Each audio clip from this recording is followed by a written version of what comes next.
Dear Lord Jesus, give me the strength. He's back.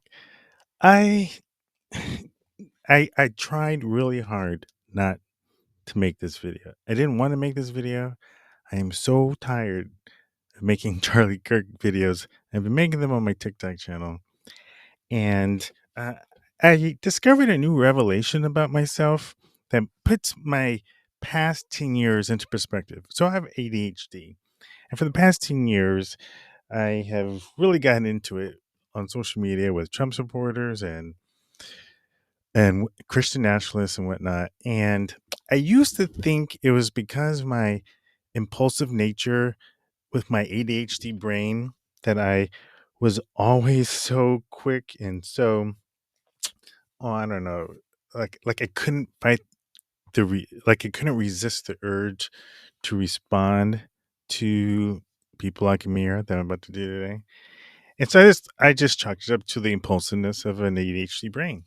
Well, I learned that there's another aspect of ADHD um, that's called what is it called? It's called fairness rigidity.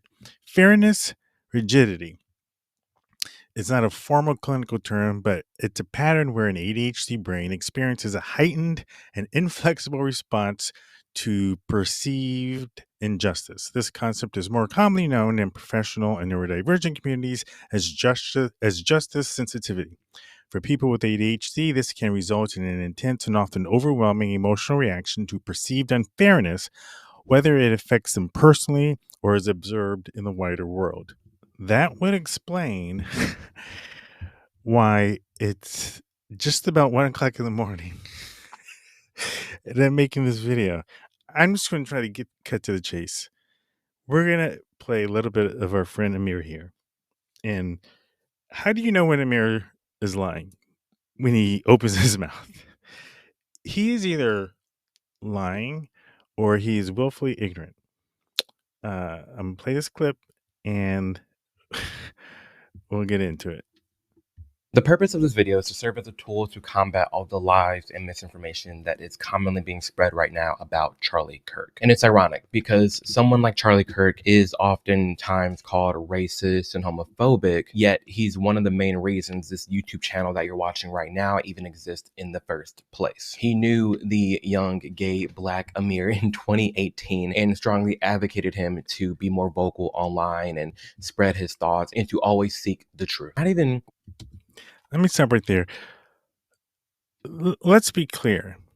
Those on the far right love it when people in marginalized communities like Amir, he crosses, he knocks out two birds with one stone. He's black and he's gay. They love it when black, gay, women, trans youth come to their side because now they have proof that, hey, they're not sexist, they're not racist, they're not homophobic. They have a black gay man who's talking about them. How can they be any of these things? First of all, let's make this point really clear. You can actually be racist and have black friends. You could be homophobic and have gay friends. I always like to use the example of Sal from Sal's Famous Pizzeria and Spike Lee's Do the Right Thing. All throughout that movie, he loves the black kids that come into his pizza shop. At the end of the movie, when push comes to shove and Radio Raheem gets up in his face, he's calling him the N-word with the hard R. So just because someone's nice to you doesn't mean that they can also be racist, homophobic, whatever. Anyway, be that as it may, uh, the fact that Charlie Kirk is encouraging a young black gay man to get out there, of course, he wants more people to be able to do that. The other analogy I use is we know how much Voldemort hated Muggles. Like Voldemort and the Death Eaters cannot stand Muggles.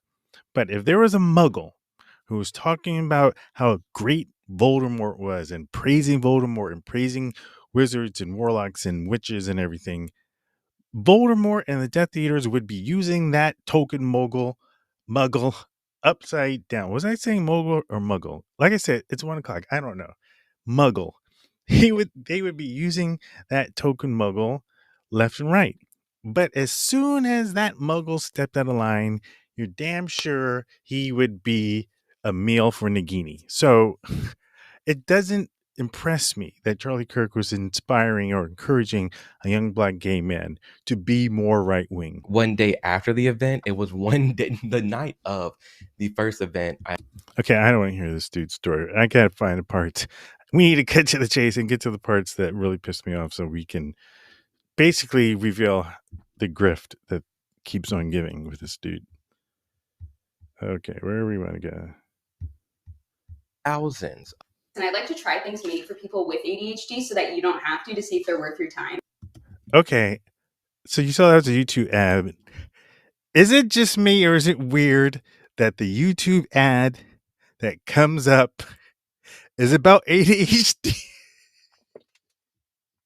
I did not plan it. It's about ADHD after I just did. That is freaky. Anyway, let's get past this ad. And this one was so good, I almost decided to get Of videos of people celebrating his death. You have teachers. Let me be clear. I do not think we should be celebrating Charlie Kirk's death. I did not. Actually, the first video I made about Charlie Kirk was saying how he did not deserve to go out like that. It was saying that this act of political violence was terrible. I denounced it. I think anybody who calls themselves anti-gun violence should be speaking out against what happened to him. You can't call yourself anti-gun violence and also be celebrating Charlie Kirk's death. You just can't. And so because then you're just anti-gun violence against people who are shot, people that you like who get shot. But when people you don't like or don't agree with get shot, you don't care. You're not anti-gun violence. So that was the first video I made. And I think the second video I made was also defending, it was speaking against people who were celebrating. Like, you don't celebrate the taking of a person's life. Like, that's just, no matter how terrible that person is. So let me get that out the way because I think that's important to state. And so, not defending anyone who celebrated his life, but at the same time, I don't think anyone should be criticized for not having empathy for the man, and we should not have to close our eyes to the kind of person he actually was, which was he was all the things that people say. But I think it's worth it. I think it's worth to have a cost of, unfortunately, some gun deaths every single year so that we can have the Second Amendment to protect our other God-given rights. That is a prudent deal. It is rational. And this is important because it's a clip that's kind of like a gotcha. Well, Charlie called for this. He asked for this. No, he did not. There's a strong difference between advocating for gun rights because you can protect yourself, but your personal safety, and also from a tyrannical government versus the right for mentally ill people to commit political assassinations. The fact that he is trying to make the case that what Kirk said is perfectly okay because he's just talking about having the right to own guns. What Kirk is saying here, because it's in the context of all the children who die every year at unnecessary gun deaths. And what he's saying here is it is okay that we have children die every year for your right to own a gun. That's absolutely ludicrous. I'm not saying you shouldn't have the right to own a gun, but to make that particular comment versus no deaths should happen, no unjust gun deaths should happen. We should do everything we can to prevent gun deaths from happening. Stricter gun laws. Other countries have been able to do it. We should be able to do it too. And we should also be able to have the right to own guns. Charlie could have said that. He could have said that. What he said was, it's okay if a few hundred children die every year so that you can own a Glock. That's what he said. And there's no excuse for that. And so to try to paint this picture, it's like he's trying to paint over the fact that what Charlie said was actually a horrible thing, that's okay, versus other things he could have said that could have still made his point. It's almost like he's saying, don't look at this meaning. Look at this meaning that we need guns to protect ourselves from a tyrannical government, which again is just crazy coming from this dude who's a Trump supporter. Anyway, that's the gun thing.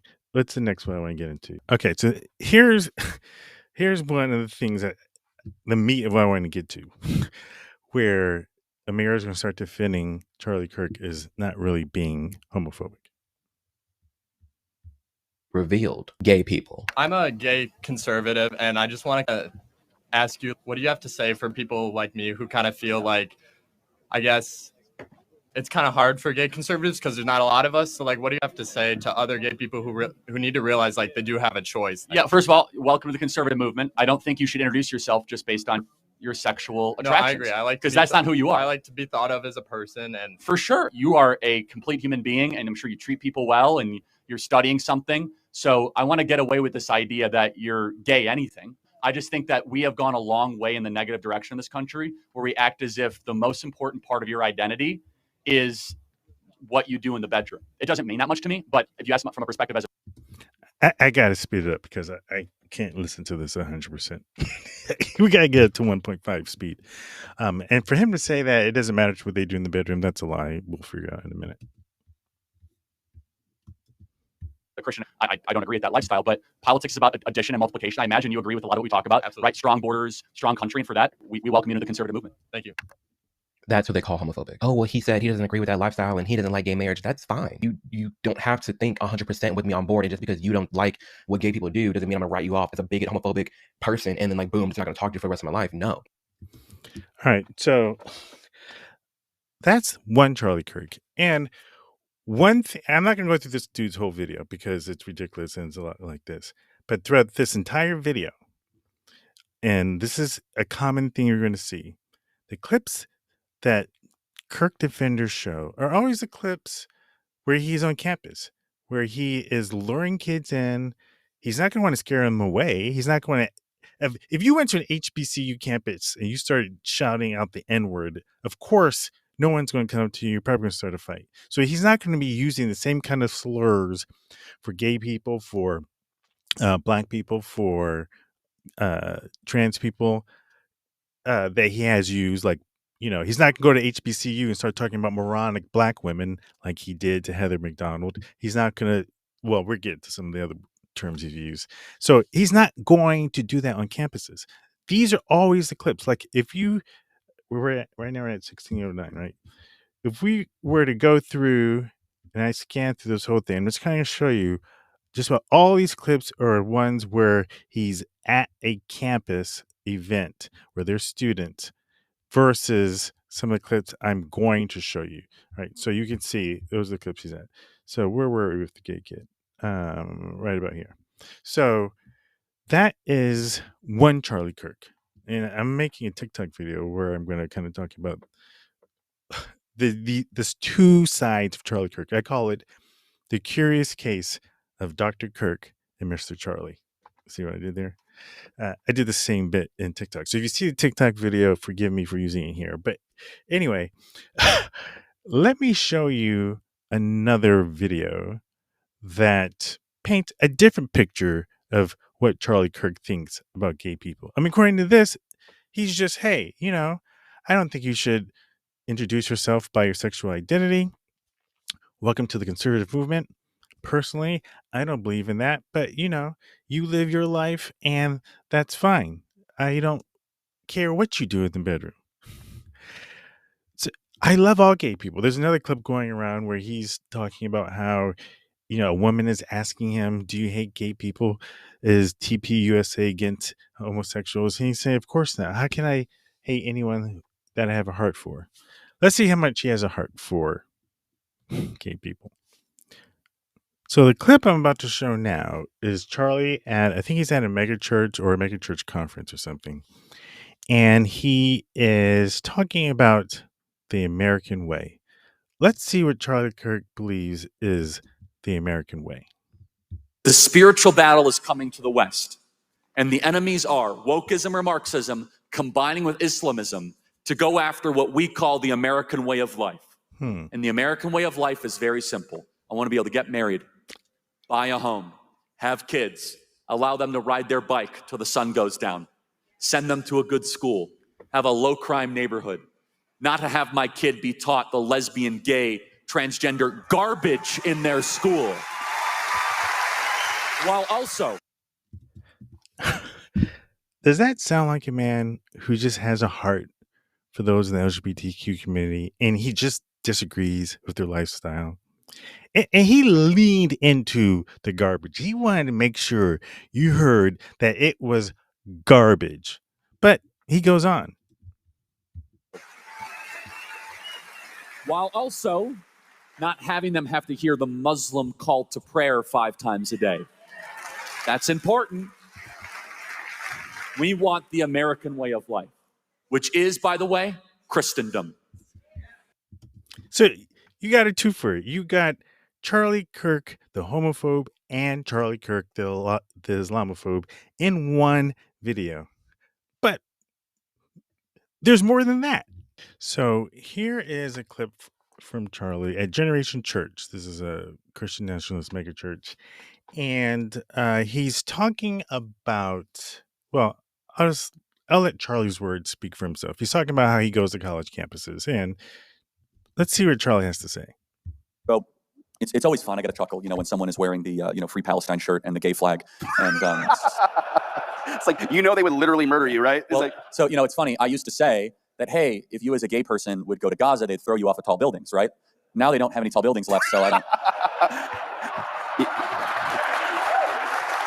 When you mess with the bull, you get the horns. Is that too soon? I'm sorry. Maybe you shouldn't kill Jews, stupid Muslims. Maybe you shouldn't kill Jews, you stupid Muslims.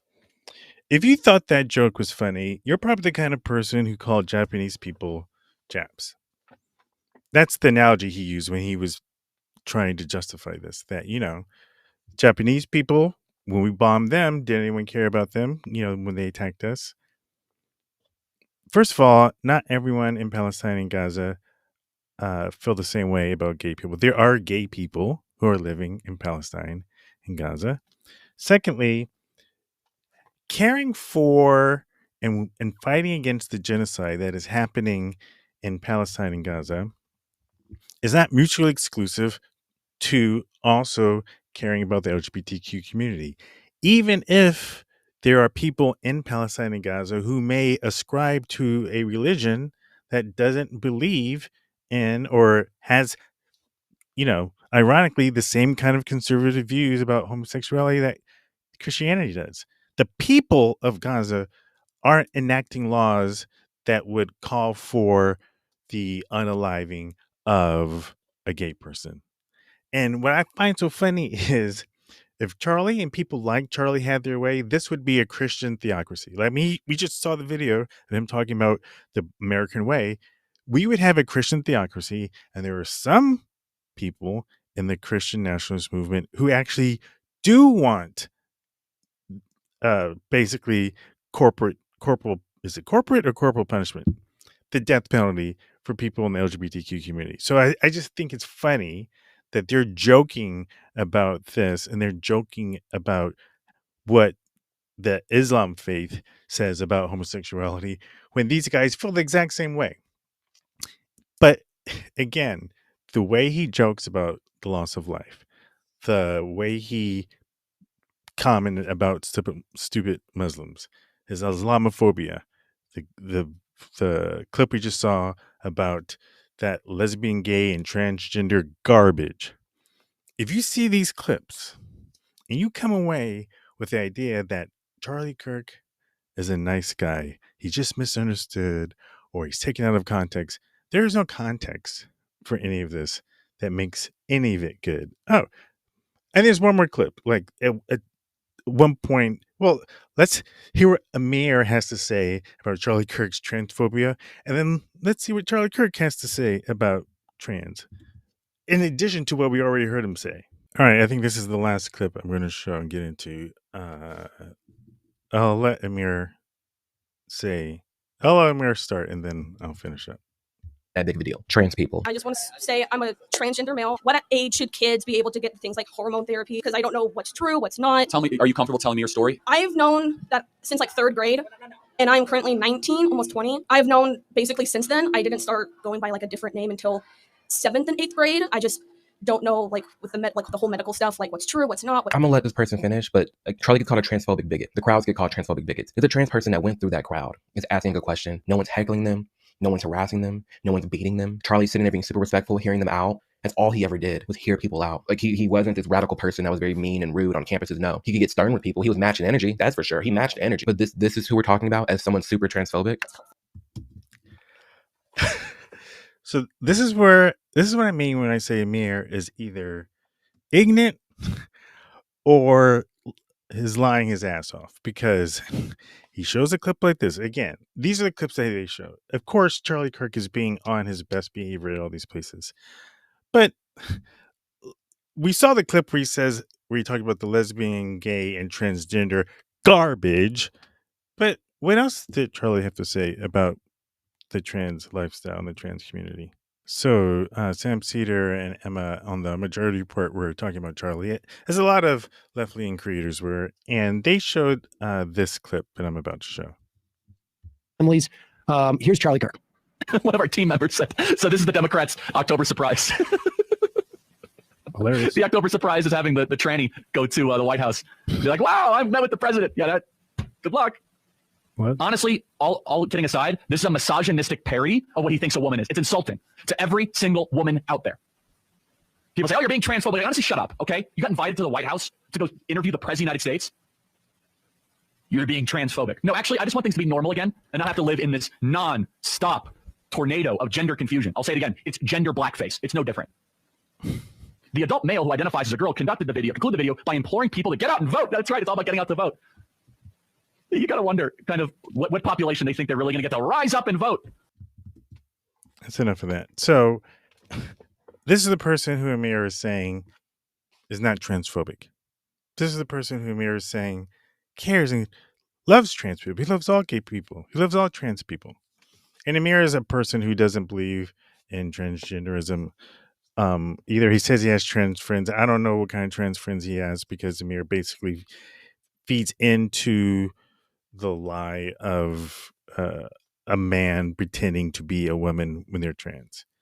And you have, again, Charlie Kirk's own words. And so, yeah, if Charlie Kirk was bringing this energy to campuses, he's not going to have the crowd that he has.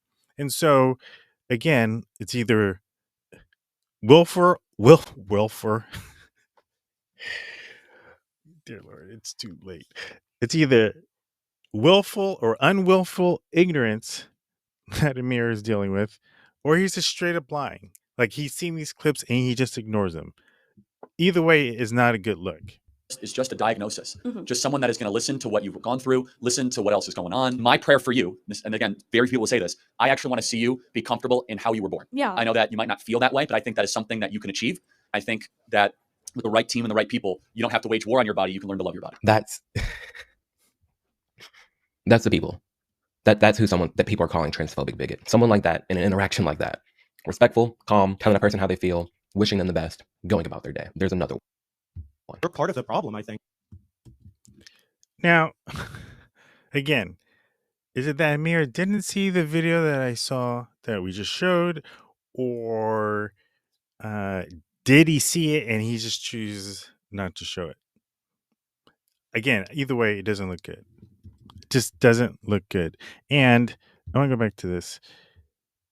Charlie, where he's saying, my prayer for you is that you don't wage war in your body, that you learn to feel good in your body. This is a man who is denying gender dysphoria, okay?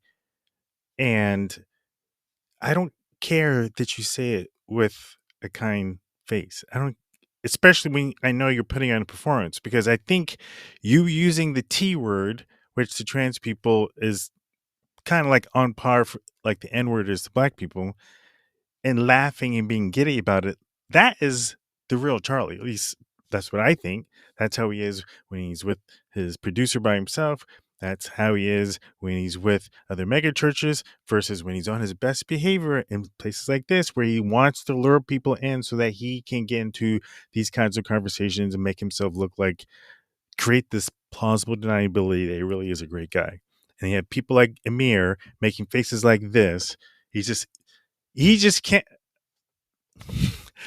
I won't say anything crass, but you have Amir. Like, I think this freeze frame just encapsulates it perfectly. Like, Amir represents the people in marginalized communities who want to be loved by white men. He just does. And who are in power. They like the power they get. He's up to 720,000 subscribers. Last time I made an Amir video earlier this year, he was at 600. The video that I was clipping at that point, I had showed one clip where he was at 500. So like in less than a year, he's already up to 7. He'll probably be to 1 million followers by the end of the year. Because when you are in a traditionally marginalized group, whether it's black or LGBTQ or a woman or what have you, and you go to the right and you basically become an HN. I made a video about it, but that's what it is, where you are using your platform to prop up people who are actively hurting people in your community. And like this look, I think I couldn't ask for a better freeze frame to show that the kind of person he is, propping up the kind of person that Charlie is. And he says he just wants to tell the truth for you to decide for yourself. And he shows a bunch of clips where Charlie is on his best behavior, when he has to know that there are an equal number of clips at least of Charlie using the T word, Charlie making an analogy or a hypothetical in a rant against DEI. If he comes up to a moronic black woman and customer service, how did I know that she really deserve it? Well, why does he use the term moronic black woman, especially since white women are the ones who predominantly benefit from DEI? He uses the term moronic and black women. He doesn't show the clip where he's saying Ivy League educated black women like Michelle Obama, Ketanji Brown Jackson, Sheila Jackson Lee, rest in peace, and Kamala Harris, calling them, saying that they don't have the brain processing power to do the jobs that they took from a white man. That is what he said. There's no context where that makes sense, where that is not racist. He's saying that. He talked about third worlders coming here who don't share our values, who replace us. That is replacement theory. He didn't show that clip. He didn't show any of the clips that a bunch of us have been showing. I have to believe he is in touch with the political pundit diaspora on YouTube. And so he's seen like the Adam Mocklers or the Pod Save Americas or Sam Cedar or Secular Talk or any of these other left-leaning YouTubers who have shown the clips that I've shown you. I have to believe he has seen those clips. And he chose not to show those clips to paint the narrative that Charlie Kirk is... I can't take N-word, please. All right. I'd say the actual word, but I'm trying to be a little bit calmer. I'm trying to be more collective. I don't want to go full blown angry black man, especially since it's 1:30 in the morning. So I don't know. I pray to the God I no longer believe in it. This is the last video I make about Charlie Kirk, that including the TikTok one that I did. Anyway, let me know what you think. Do you think Charlie Kirk is a great guy? Who do you think is the real Charlie Kirk? Do you think it's the Charlie Kirk that Amir has been showing, that he's so in love with? Or this image just really cracked me up. I want to take a screenshot of this. I think I want to make it my wallpaper. Or do you think the real Charlie Kirk is the clips that I've shown? Because clearly they are two different types of Charlie Kirks. The Dr. Kirk, the Dr. Kirk, and the Mr. Charlie. Anyway, if you've hung out this long, I appreciate it. Thank you. Like, loves, and all the things you do on YouTube, you know what to do. Just do it, watch it, share it, and remember, political violence is not the way, but at the same time, we don't have to ignore the kind of person that Charlie Kirk actually was. Peace.